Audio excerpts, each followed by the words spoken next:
ఢిల్లీకి క్యూ కడుతూ ఉన్నారు తెలంగాణ కాంగ్రెస్ నేతలు. అధిష్టానం పిలుపుతో ఒక్కొక్కరుగా వెళ్తున్నారు. ఇప్పటికే మంత్రి ఉత్తమ్ కు పిలుపు రావడంతో భార్య పద్మావతితో కలిసి వెళ్లిపోగా తాజాగా డిప్యూటీ సీఎం భట్టి విక్రమార్కకు ఢిల్లీ పెద్దల నుంచి ఫోన్ వచ్చింది. కేబినెట్ సబ్ కమిటీ సమావేశంలో ఉండగానే అధిష్టానం నుంచి కాల్ వచ్చింది. దాంతో ఆయన ఢిల్లీ వెళ్లేందుకు రెడీ అయ్యారు. తెలంగాణ కాంగ్రెస్ లో ఏం జరుగుతుందోనన్న టెన్షన్ నెలకొంది. కొత్త మంత్రులకు శాఖల కేటాయింపే కాదు, కేబినెట్ లో మినిస్టర్ల శాఖల మార్పులు చేర్పులపైన కసరత్తు జరుగుతున్నట్లు సమాచారం.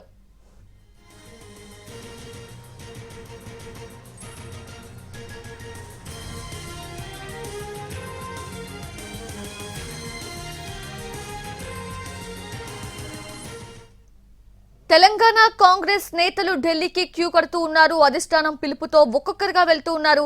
ఇప్పటికే మంత్రి ఉత్తమ్ కు పిలుపు రావడంతో భార్య పద్మావతితో కలిసి ఆయన వెళ్లారు. లేటెస్ట్ అప్డేట్స్ అందించేందుకు మా ప్రతినిధి చారి ఉన్నారు. చారి, కాంగ్రెస్ నేతలంతా ఢిల్లీకి క్యూ కడుతున్నారు. కొద్దిసేపటి క్రితమే మంత్రి ఉత్తమ్ కుమార్ రెడ్డి ఢిల్లీకి వెళ్ళారు. కేబినెట్ సబ్ కమిటీ సమావేశంలో ఉన్నటువంటి డిప్యూటీ సీఎం భట్టి విక్రమార్కకు కూడా అధిష్టానం నుంచి ఫోన్ వచ్చింది. ఆయన కూడా ఢిల్లీకి వెళ్ళేటువంటి అవకాశం అయితే కనబడుతుంది. మొత్తానికి తెలంగాణ కాంగ్రెస్లో ఏం జరుగుతుంది అనేటువంటి ఒక చర్చ అయితే ఆసక్తిగా మారింది.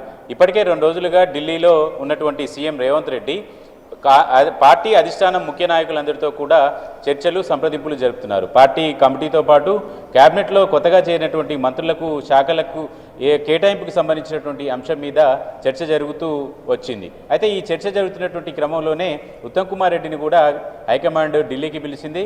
ఉత్తమ్ కుమార్ రెడ్డితో పాటు ఆయన సతీమణి పద్మావతి కూడా ఢిల్లీకి వెళ్ళారు. కొద్దిసేపటి క్రితమే ఢిల్లీ హైకమాండ్ నుంచి డిప్యూటీ సీఎం భట్టి విక్రమార్క కూడా ఫోన్ వచ్చినట్టు తెలుస్తుంది.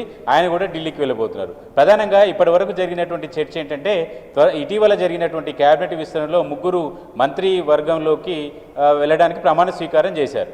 అయితే ఈ 3కి శాఖల కేటాయింపుకు సంబంధించినటువంటి అంశం మీద సీఎం ఇవాళ క్లారిటీతో తిరిగి హైదరాబాద్కి వస్తారనేటువంటి అభిప్రాయం, ఆ చర్చ జరిగింది. కానీ ప్రస్తుతం హైదరాబాద్లో ఉన్నటువంటి 2 ముఖ్యమైనటువంటి నాయకులకి కూడా అధిష్టానం నుంచి పిలుపు రావడంతో తెలంగాణ ప్రభుత్వంలో ఉన్నటువంటి మిగిలిన మంత్రుల శాఖల్ని కూడా మారుస్తారనేటువంటి ఇండికేషన్ అయితే చాలా స్పష్టంగా కనబడుతుంది. ఎందుకంటే 3 మంత్రులకు శాఖల కేటాయింపుకు సంబంధించినటువంటి విషయమే అయితే అది సీఎం ఇప్పటికే ఢిల్లీలో ఉన్నటువంటి నేపథ్యంలో అధిష్టానం పెద్దల అభిప్రాయాలను తీసుకొని ఆ తర్వాత శాఖల కేటాయింపు జరిగేది. కానీ ప్రస్తుతం తెలంగాణ కాంగ్రెస్లో ఉన్నటువంటి ముఖ్య నాయకులంతా కూడా అస్సినకు వెళ్తున్నటువంటి నేపథ్యంలో కేబినెట్లో ఉన్నటువంటి ఇతర మంత్రులకు సంబంధించినటువంటి శాఖల మార్పులు చేర్పులు కూడా ఉంటాయనేటువంటి ఒక ఇండికేషన్ అయితే కనబడుతుంది. ఇప్పటి వరకు అధిష్టానం పెద్దలు కానీ తెలంగాణ కాంగ్రెస్లో ఉన్నటువంటి నాయకులు కానీ ఎవరికి ఏ శాఖ అనే దానికి సంబంధించినటువంటి అంశాన్ని మాత్రం ఇప్పటివరకు ఎవరు చర్చించకపోయినప్పటికీ రాష్ట్ర వ్యవహారాల ఇన్ఛార్జిగా ఉన్నటువంటి మీనాక్షి నటరాజన్ సాయంత్రం తెలంగాణ కాంగ్రెస్ ముఖ్య నాయకులతో ఈ తెలంగాణ ప్రభుత్వంలో ఉన్నటువంటి మంత్రులకు ఉన్నటువంటి శాఖలకు సంబంధించినటువంటి వివరాలన్నింటినీ కూడా తీసుకున్నట్టు తెలుస్తుంది.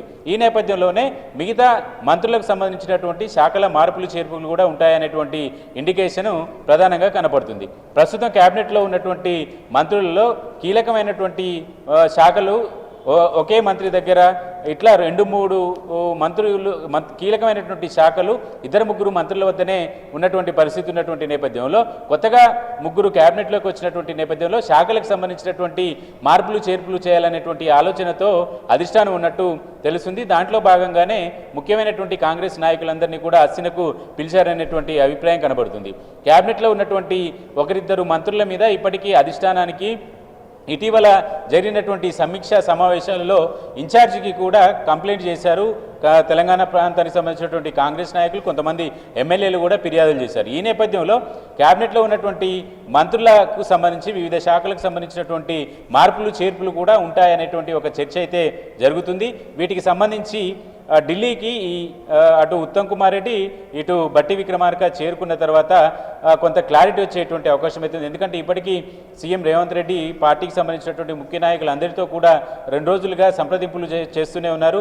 పార్టీకి సంబంధించినటువంటి వ్యవహారాలు కావచ్చు, కేబినెట్లో శాఖలకు సంబంధించినటువంటి మార్పులు చేర్పులకు సంబంధించినటువంటి అంశాలు కావచ్చు, వీటన్నిటి మీద చర్చిస్తున్నటువంటి నేపథ్యంలో కాంగ్రెస్ పార్టీలో కీలకంగా ఉన్నటువంటి అటు ఉత్తమ్ కుమార్ రెడ్డి కావచ్చు, ఇటు భట్టి విక్రమార్కతో కూడా ఆయా అంశాలని చర్చించాలనేటువంటి ఆలోచనతో హైకమాండ్ ఉన్నట్టు తెలుస్తుంది. దాంట్లో భాగంగానే ఈ 2 నాయకులకు కూడా అధిష్టానం నుంచి పిలుపు వచ్చినట్టు తెలుస్తోంది. ఎస్ చారి, ఇప్పుడు మీరు చెప్పినట్టు అంటే 2 రోజులుగా కూడా తెలంగాణ సీఎం రేవంత్ రెడ్డి ఢిల్లీలోనే ఉన్నారు, అక్కడ ముఖ్య నేతలతో సమావేశం అవుతున్నారు కాబట్టి సో ఆల్మోస్ట్ డెసిషన్ ఫైనల్ అయిపోయింది. సో జస్ట్ ఇది ఒక ఇన్ఫర్మేషన్ కాల్ అనుకోవచ్చా, లేదంటే అగైన్ చర్చలు జరిగే అవకాశం ఉందా మంత్రులకి ఏ శాఖలు అలానే వీటన్నిటి గురించి?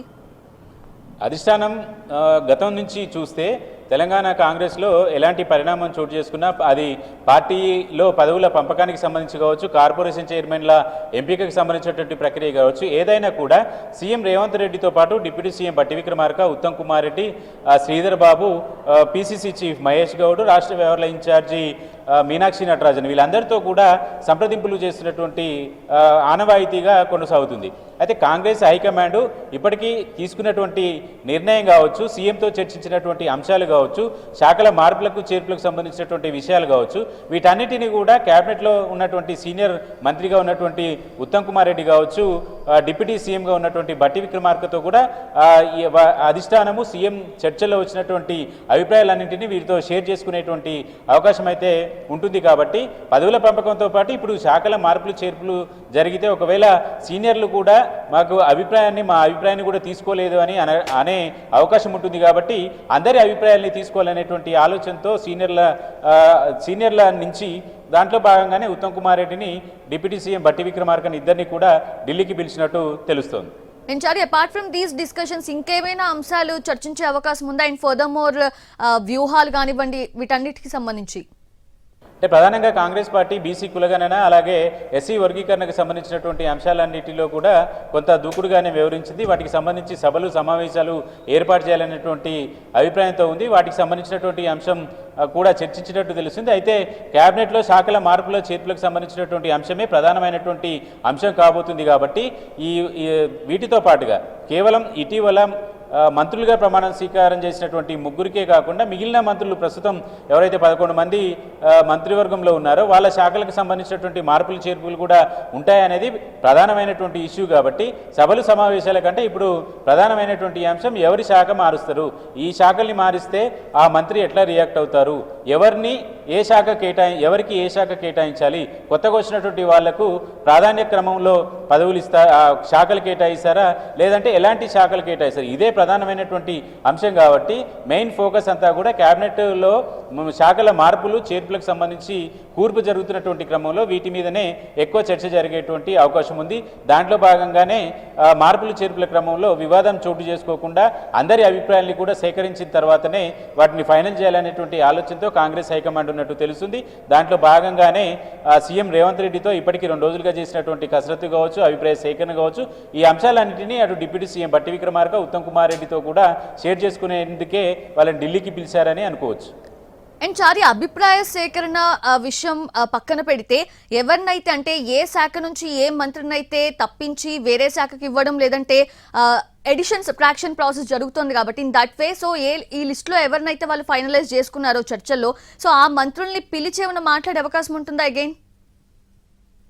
కాంగ్రెస్ హైకమాండ్ ఎప్పుడు కూడా తెలంగాణ కాంగ్రెస్లో ఉన్నటువంటి ముఖ్యమైనటువంటి నాయకులు పిలిచి పార్టీ అధిష్టానం యొక్క ఆలోచనల్ని షేర్ చేసుకుంటుంది, వాళ్ళ అభిప్రాయాలను కూడా తీసుకుంటుంది. ఇట్లా శాఖల్లో మార్చేటువంటి ప్రతి మంత్రిని కూడా ఢిల్లీకి పిలిచి మీకు ఈ శాఖ ఇష్టమా కాదా అనేటువంటి అభిప్రాయాల్ని తీసుకునేటువంటి వెసులుబాటు అలాంటి అవకాశం ఇప్పటి వరకు కాంగ్రెస్ పార్టీ ఇవ్వలేదు. కానీ ప్రధానంగా కాంగ్రెస్ పార్టీకి లాయల్గా ఉన్నటువంటి వాళ్ళు, కాంగ్రెస్ పార్టీని ప్రస్తుతం లీడ్ చేస్తున్నటువంటి వాళ్ళు వీళ్ళందరి అభిప్రాయాల్ని ఖచ్చితంగా తీసుకోవాల్సి ఉంటుంది. కాబట్టి ఆ క్రమంలో భాగంగానే ఉత్తమ్ కుమార్ రెడ్డిని, బట్టి విక్రమార్కని పిలిచారు.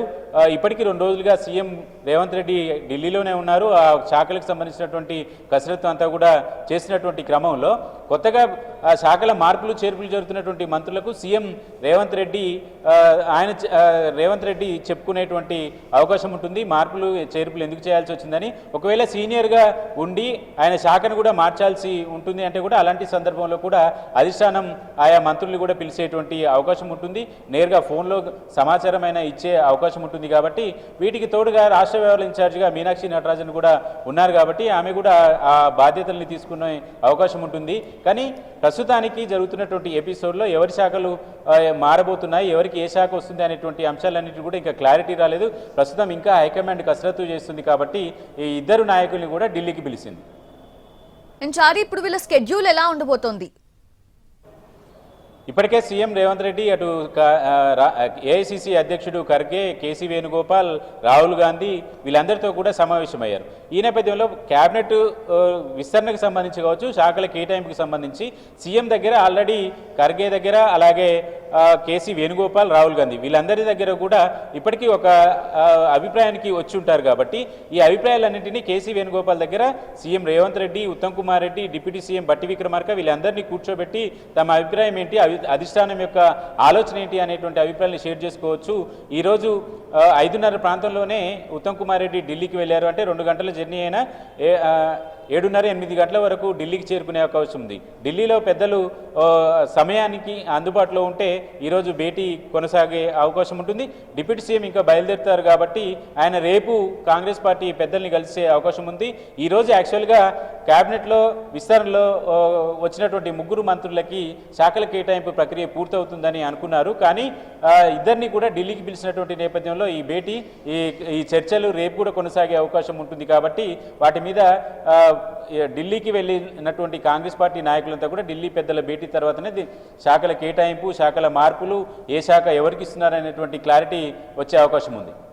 Right Chari, thanks for the live update.